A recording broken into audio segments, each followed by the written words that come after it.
Voters are eager for younger candidates. That's not helpful for Joe Biden, but it's devastating for Donald Trump, who's likely to face a primary campaign filled with younger, more energetic conservatives who are out to out-Trump the man himself. You're taking communism head on in the great state of Florida, mandating these courses about the destruction this plague on humankind has caused. Give us an update on that. Well, Dan, we probably have more people with firsthand knowledge of communism in Florida, particularly southern Florida, than most parts of the United States. And so we've seen, Floridians have seen their lives shattered, their relatives' lives shattered by communism and Marxism in places like Cuba, Venezuela, Nicaragua. So it's important and it really matters. But I also look around and there's an ignorance. When you see on college campuses, you'll see students wearing Che Guevara t-shirts. They could fly a hammer and sickle flag, and they speak reverentially about people like Mao Zedong. The body count from Marxism, Leninism is over 100 million people. Right. And it's important that our students understand that and that we as a state are taking time to honor the many, many victims of this really evil ideology. Governor Ron DeSantis in Florida is mandating the Florida schools teach about the horrors of communism. Thank you, Governor Ron DeSantis. I appreciate you having students learn about authoritarianism. And maybe after they've learned about the authoritarian communist countries, they can learn about the authoritarian regime that you have going currently in Florida with the way you've passed the Don't Say Gay bill, where you're not allowed to say gay or talk about LGBTQ issues at a certain levels in schools, where you have passed laws to say that if white people feel threatened by something that's being taught in school, they can call and complain about it. Don't mention critical race theory. All of those things. You're doing a great job of being an authoritarian. Marjorie Taylor Greene decided to speak at an event that was organized and founded by white nationalist Nick Fuentes. And when she received some backlash for speaking at this event, she pretended to not know who Nick Fuentes was, which is laughable. Now, before we get to her comments and her speech and all of that, I think it's really important to take a good hard look at some of the nonsense coming from Nick Fuentes just moments before Marjorie Taylor Greene took the stage to speak herself. Let's watch. You want to know the secret?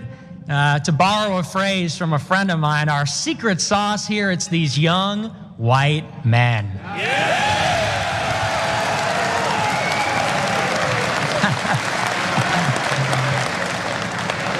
That's what we call the secret ingredient. America and the world has forgotten about them, but not us.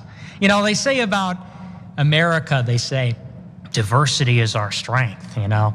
And I look at China and I look at Russia, who, can we give a round of applause for Russia? Yes.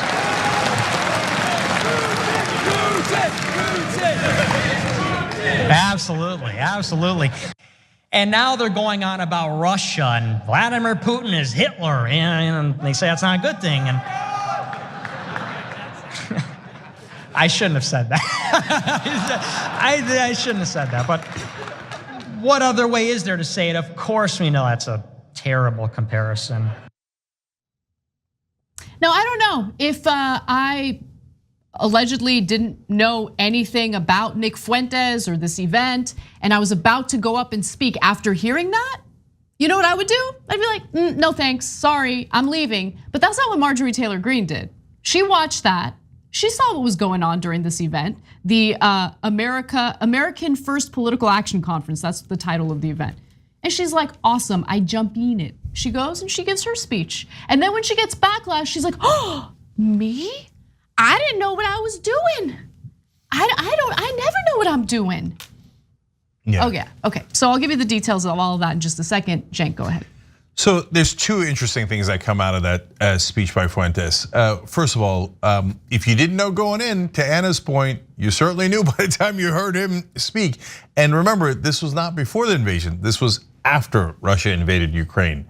Yeah. Now, secondly, I said that a lot of the right wing in this country is rooting for Putin because they like that he is a white warlord and that he doesn't care about woke culture. He hates the same people that they hate, and they like him because he's white. And here's a room full of white supremacists literally chanting Putin, Putin here in America. If they were trying to prove me right, they couldn't have done a better job. I mean, that is exactly what I said they thought. And then I remember the right wingers, oh no, that's not true. There it is. So Marjorie Taylor Greene, a US Congresswoman, sees everything that's going on and decides to give a speech. In her speech, Greene referred to the assembled crowd among the prominent right-wing extremists who have been photographed giving the Nazi salute and reciting the infamous 14 words, a white supremacist slogan, as canceled Americans, because they're real victims. They're canceled Americans. I mean, they just got canceled because they're Nazis? Poor guys. They say with a straight face. And then when CBS journalist Bob Costa approached Greene to ask her, hey, why did you decide to give a speech at this event considering all the issues at play? Here's how she responded. I do not know Nick Fuentes. I've never heard him speak. I've never seen a video. I don't know what his views are, so I'm not aligned with anything that may be controversial. What I can tell you is I went to his event last night to address his very large following, because that is a very young following, and it's a generation I'm extremely concerned about. It's a white nationalist group. Excuse me a minute. I'll tell you exactly why I went. I went to talk to them about America First policies, and I talked to them about what's important for our country going forward. Do you endorse Nick Fuentes' views? Excuse me, I don't know what his views are. I've never. He's a white nationalist. I do not endorse those views. In that video with Marjorie Taylor Greene trying to defend herself, first of all, I don't buy for a second. Like, she's dumb, don't get me wrong. I totally buy that she's a dumb person. I don't buy for a second that she's not informed about what this event is and was. And also, I mean, she says it in the video. I came here to speak because it's America First. What do you think America First is? What do you think the meaning of that is? What do you think the meaning of that is? Where did that come from? She knows what she's doing. She's dumb, but she's not that dumb. So she said, I've never heard him speak, except for right before you spoke. Right. He gave the speech we just played for you guys, and you came out and you saw the video with your own eyes, greeted him enthusiastically, shook his hand, patted him on the back. Oh, and remember he said they're comparing Putin to Hitler as if that's a bad thing. Oh, I shouldn't have said that. Yeah, you shouldn't have said what was in your mind, but you did say it.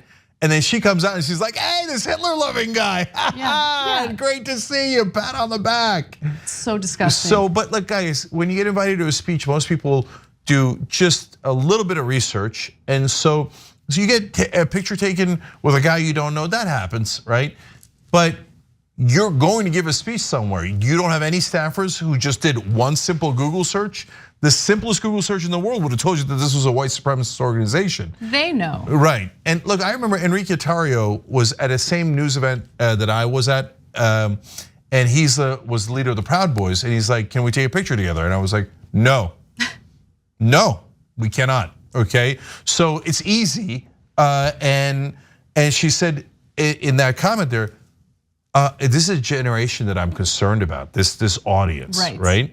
You're concerned, you want to, because those are the white supremacists that vote for you. Right. That's why you went. And by the way, you were also part of a controversy last year when US Congressman Paul Gosar went. So you and your entire staff missed all of that? They know. Come on. They know.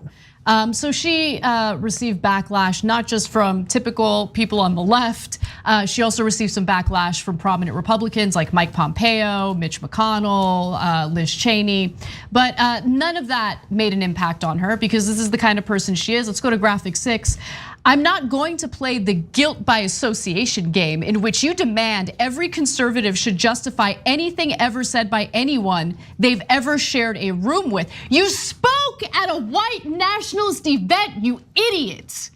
Like this, she does nothing for her constituents. This is what she does. This is her entire political career, okay? Going around with neo-Nazis and white supremacists and white nationalists, going around attacking children who have experienced their peers getting gunned down at their schools to harass them, going around attacking Muslims, including Muslim members of Congress, because they're not swearing on the Bible, but rather swearing on the Quran because they're Muslim. That's the kind of person she is. She is the epitome of right-wing culture war garbage in this country. And you know who loses in the end? The American people.